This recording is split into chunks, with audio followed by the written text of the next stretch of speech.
I know you're not a dummy, but welcome to my series, Marketing Data for Dummies. When it comes to marketing data, you likely fall into one of two camps, and I really recommend you make it into the second camp as soon as you possibly can. Welcome back to my series, Marketing Data for Dummies, where I'm breaking down some tips and tricks that can make marketing data easier and more accessible, even for non-technical users.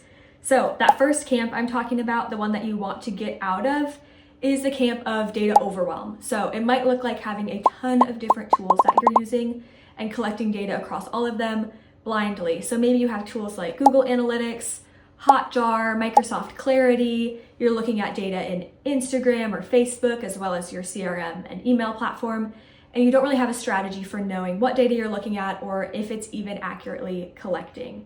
This happens with a lot of businesses where they've just implemented a lot of different things over time and not necessarily had a plan or a strategy behind the data that they're using.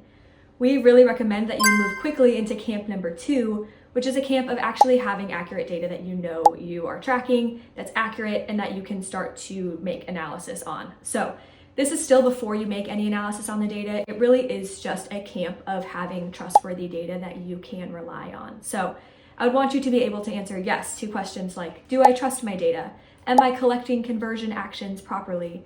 Do I feel like Google Analytics is set up correctly? It really is a camp of having trust in your data so that you know that the metrics you're looking at when you move into analyzing your data, that data is accurate and that you do trust it. So before we can get into any tips about analyzing your data, I really want to make sure you're in that second camp of trusting your data, having conversion tracking set up properly, making sure that Google Analytics is configured appropriately for your brand, all of those great things. So we're going to cover some easy tips, some easy wins this week in our newsletter, so you can follow along there, or you can come back here and we'll have some easy tips and tricks that you can follow as well.